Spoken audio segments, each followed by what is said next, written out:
오늘 저녁에는 이미 하늘에 간직된 당신의 자리라는 말씀으로 제목으로 말씀을 나누려고 합니다. 베드로 사도는 첫 인사를 마치고 이제 본격적으로 흩어져 있던 성도들에게 하나님의 말씀을 전하는데 그들에게 가장 먼저 전하는 메시지는 그리스도인의 삶 가운데에는 소망이 있다는 메시지였습니다. 지금 당장에는 고난이 있고 박해가 있고 어려움이 있지만 성도의 삶에는 산 소망이 있다, 살아있는 소망이 있다, 이 소망이 있다는 것을 말합니다. 3절을 보시면 우리 주 예수 그리스도의 아버지 하나님을 찬송하리로다. 그의 많으신 긍휼대로 예수 그리스도를 죽은 자 가운데서 부활하게 하심으로 말미암아 우리를 거듭나게 하사 산 소망이 있게 하시며, 산 소망에 대해서 말씀을 하고 있습니다. 소망이면 소망이지 왜 산 소망인가, 이제 이런 생각을 해볼 수 있겠죠. 여기서 산 소망이라는 것은 반대로 죽은 소망을 생각해 볼 수 있을 것입니다. 죽은 소망이나 헛된 소망과는 대조되는 산 소망, 살아있는 소망이 우리 그리스도인에게 있다, 그런 의미입니다. 세상적인 것들은 모두 헛된 것들임을 우리가 생각해 볼 수 있죠. 그러니까 우리가 헛된 것을 꿈꾸고 바라고 소망할 때도 있습니다. 결코 이루어질 수 없는 것들을 우리는 소망하는, 그런 헛된 것을 소망할 수 있겠죠. 우리가 이 땅에서 사람들이 추구하는 것들은 사실 언젠가는 다 우리가 놓고 떠나가야 할 것들이며 언젠가는 다 쇠하고 사라지는 것들입니다. 아무리 우리가 젊고 건강하기를 바란다고 해도 그것은 이루어질 수 없는 바람이며 헛된 소망이 되는 것입니다. 왜냐하면 모든 사람은 세월이 흐르면서 쇠잔해지고 낡고 약해지기 때문에 그런 것이죠. 우리가 건강하고 젊을 때는 이 젊음과 건강이 앞으로도 계속될 것처럼 생각이 되지만 언젠가는 우리가 다 낡고 쇠잔해지는 것입니다. 우리가 젊음과 건강을 계속 이렇게 누릴 것이다 라고 하는 기대와 소망은 헛된 것이며 이루어질 수 없는 소망이죠. 명성을 누리고 있는 사람은 이 인기와 명성과 명예가 세월이 흘러도 변함없을 것이라는 생각을 하는 경우가 있습니다. 그렇게 믿을 수는 있겠죠. 하지만 언젠가는 세월이 흘러가면서 역사의 뒤안길로 다 사라져 갑니다. 한때는 최고 명성을 날렸을지라도, 많은 사람들의 주목을 받았을지라도, 많은 사람들이 우러러 봤을지라도 세월이 흐르면 이제 역사의 뒤안길로 사라져가고 새로운 인물이 등장하고 또 잊혀져가고, 이런 것이 인생입니다. 아무리 정치를 잘해도 이제 세월이 흐르면 이제 뒤로 물러나는 것이죠. 여전히 사람들이 나를 계속해서 우러러볼 것이고 나를 갈망할 것이고 그렇지 않습니다. 언젠가는 다 희미해지고 마는 것이죠. 그런 것들은 다 시간이 지나면 낡아지고 사라지고 희미해지는 것들입니다. 그런 것을 붙들면 그는 헛된 것을 붙잡고 살아가는 것입니다. 언젠가는 다 사라지는 것이고, 하지만 예수 그리스도의 구원을 통해 우리에게 주어질 하나님의 약속은 진정한 소망, 살아있는 소망이라는 것입니다. 반드시 주어질 것이기 때문에 그것을 기다리는 것은 헛되지 않고 반드시 주어질 것을 기다리기 때문에 그 소망은 참된 소망이며 산 소망이라는 것입니다. 그러면 그 소망은 무엇입니까? 저와 우리 성도님들이 품고 있는 소망은 무엇입니까? 또 이 서신을 읽고 있는 당시의 성도들이 정말 소망하는 것은 무엇이었습니까? 그것은 바로 하나님이 예비하신 영광스러운 기업입니다. 영광스러운 기업이에요.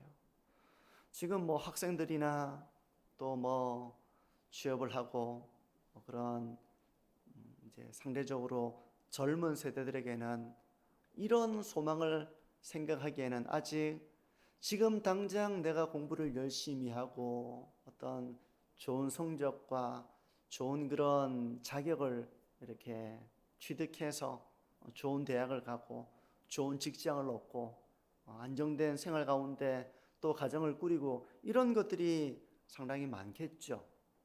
많을 것입니다.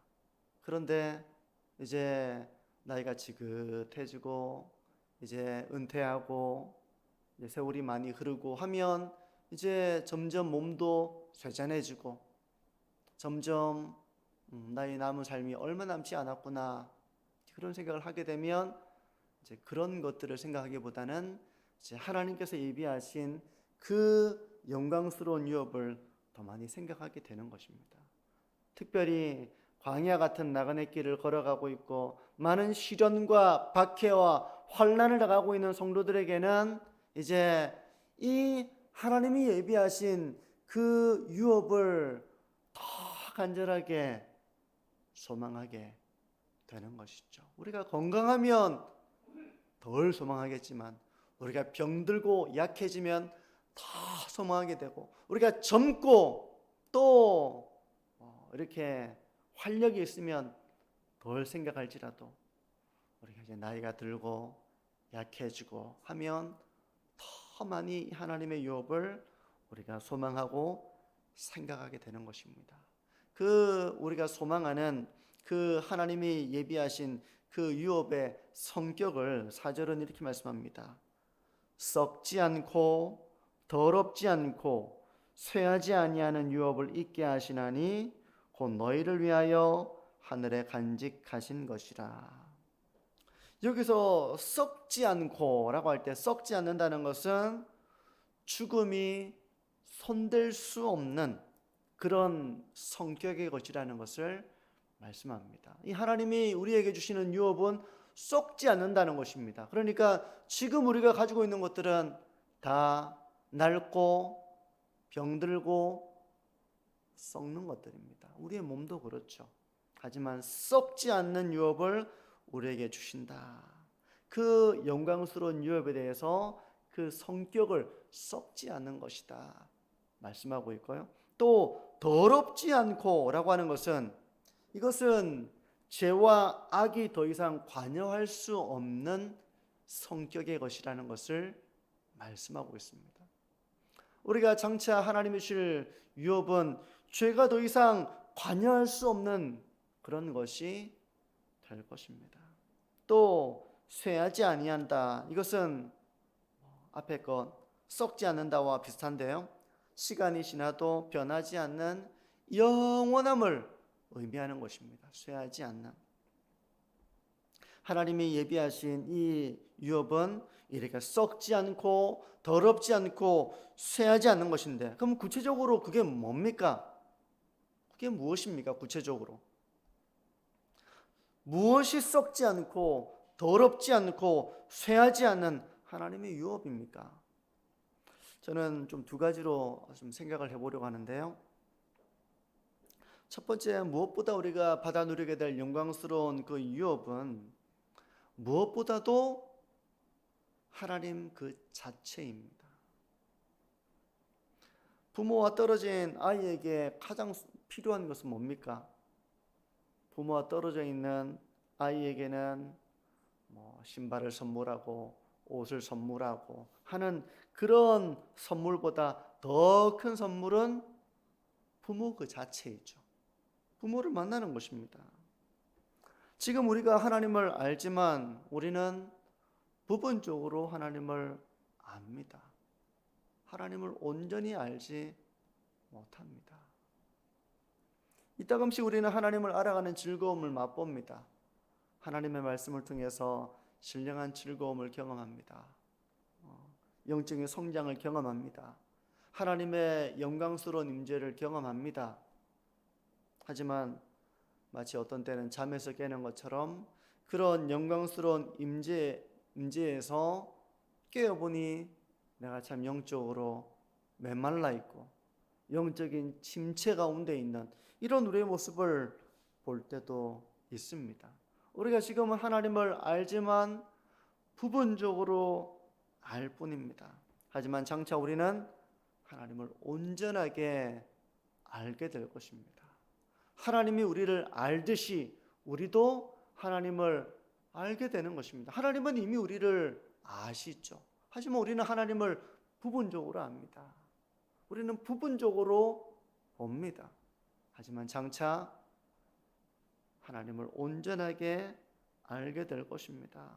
하나님의 뜻을 밝히 알게 될 것입니다. 우리는 지금 그걸 모르기 때문에 때로는 실망하기도 하고 낙심하기도 하고 하나님을 향해서 하나님 왜 이렇습니까? 라고 따지기도 하고 우리는 하나님을 알지만 부분적으로 알기 때문에 때로는 참 신앙을 가지고 있으면서도 답답하기도 하고 하나님의 뜻이 뭔가 참 혼란이 되기도 하고 그런 것이죠. 하지만 장차 우리는 하나님을 온전하게 알게 될 것입니다. 그 어떤 유혹보다도 우리는 하나님 그 자체를 온전히 알고 누리게 되는 이런 순간을 경험하게 될 것입니다. 또 우리가 장차 받아 누리게 될 유업은 여기서 썩지 않고 더럽지 않고 쇠하지 아니하는 유업이라고 말씀하신 것처럼 우리의 몸이 더 이상 썩지 않고 더럽지 않고 쇠하지 않은 영광스러운 몸을 우리가 누리게 될 것에 대한 말씀이에요. 지금 우리의 육신은 늙고 병듭니다. 이걸 겪지 않는 사람은 없습니다.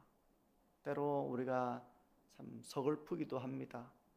아이고 이제 여기도 아프고 저기도 아프고 아이고 이제 내가 참 많이 쇠약해 자가는구나. 참 자신이 없다. 우리가 점점 그걸 느끼면서 체감하면서 세월을 우리가 살아가고 있는 것 같아요. 하지만 장차 우리가 누리게 될 유업은 하나님이 우리에게 주시겠다고 하신 그 유업은 썩지 않고 더럽지 않고 쇠하지 아니하는 그런 영광스러운 몸이 될 것입니다. 또한 우리는 지금 성령이 내주하심에도 불구하고 우리는 성화를 온전하게 완성하지는 못했습니다. 때문에 우리는 자꾸 죄의 영향을 받는 것이죠. 자꾸 우리는 그 더러움의 영향을 받으면서 살아갑니다. 그래서 원하는 바 선을 행하지 못하고 원하지 아니하는 바 악을 행하기도 하고 내가 왜 그렇게 했을까 후회가 되기도 하고 내가 사랑하는 사람에게 아픔을 주기도 하고 그런 우리의 어리석음과 후회 가운데에서 우리가 살아가게 됩니다. 우리가 성령이 내주하심에도 불구하고 우리는 성화를 이루어가지만 온전하지 못한 우리의 모습을 보고 나는 것이죠. 하지만 장차 우리에게 주어질 이 하나님의 유업은 우리가 받아 누리게 될 이 유업은 더 이상 더럽지 아니하는 더럽혀지지 아니하는 그런 성화의 완성을 이룬 영광스러운 모습이 될 것입니다. 우리는 이것을 바라보면서 이 신앙의 길을 걸어가는 것입니다.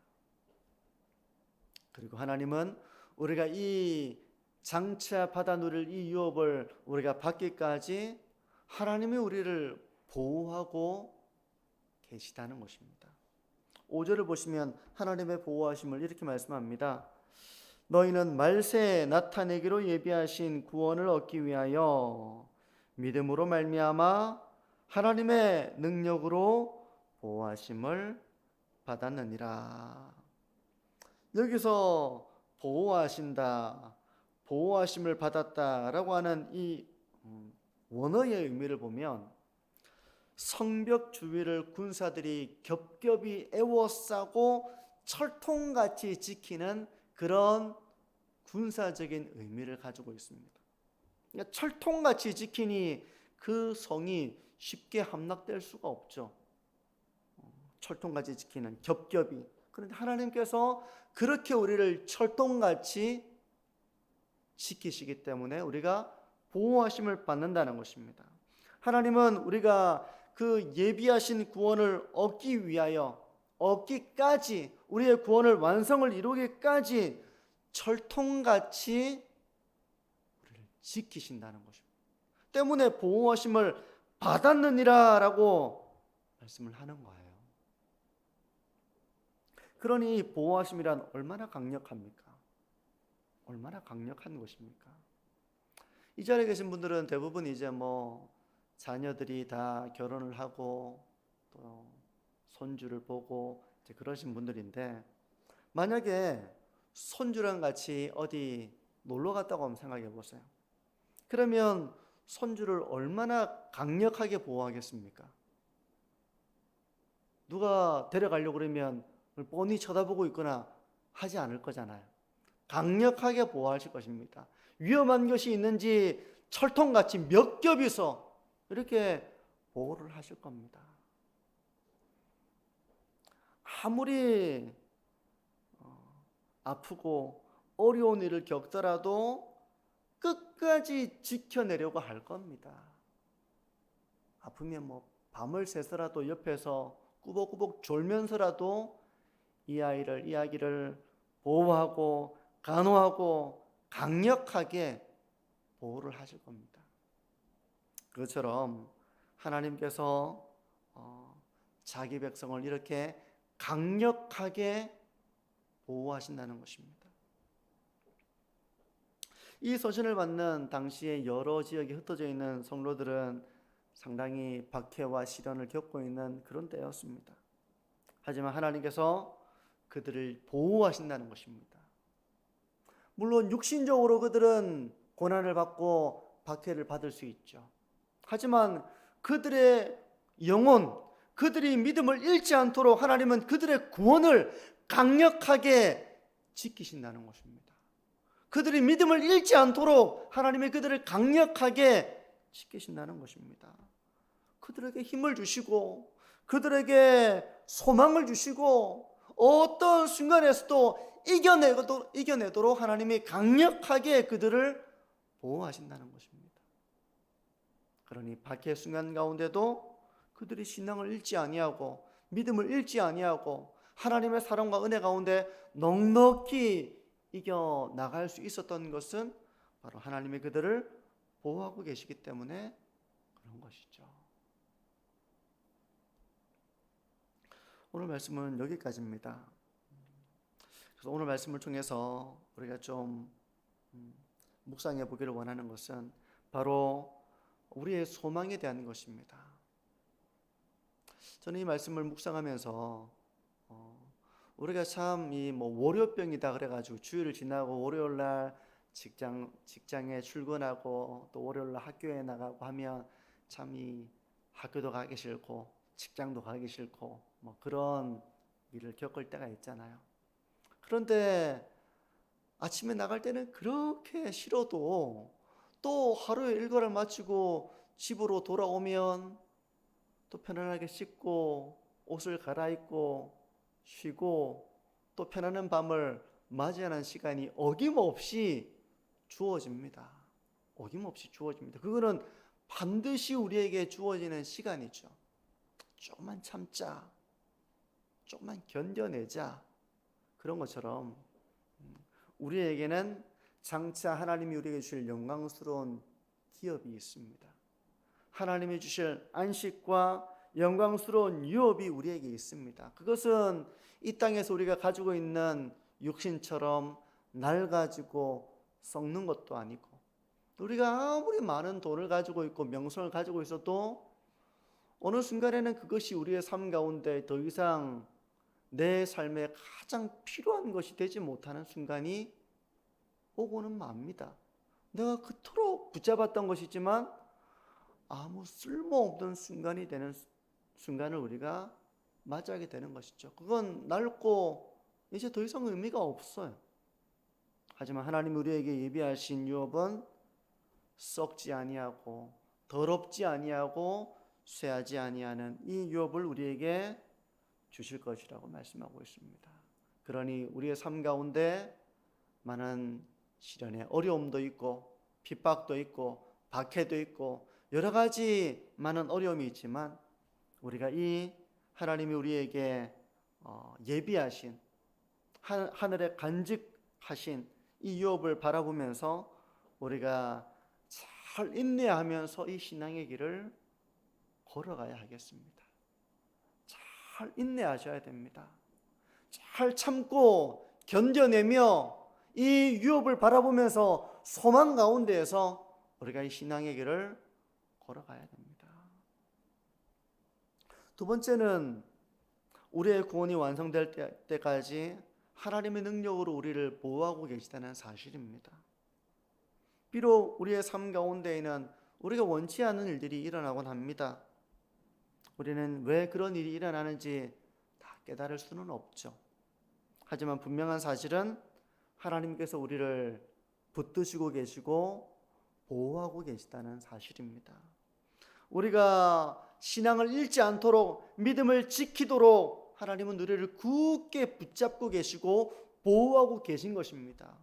비록 우리 육신은 박해를 받을 수 있어요. 순교를 당할 수 있습니다. 하지만 그 순간조차도 하나님은 우리를 보호하고 계시는 것입니다. 우리가 믿음을 가지고 믿음을 잃지 않고 하나님이 예비하신 그 구원을 얻도록 우리의 영혼을 굳게 붙들고 계신 것입니다.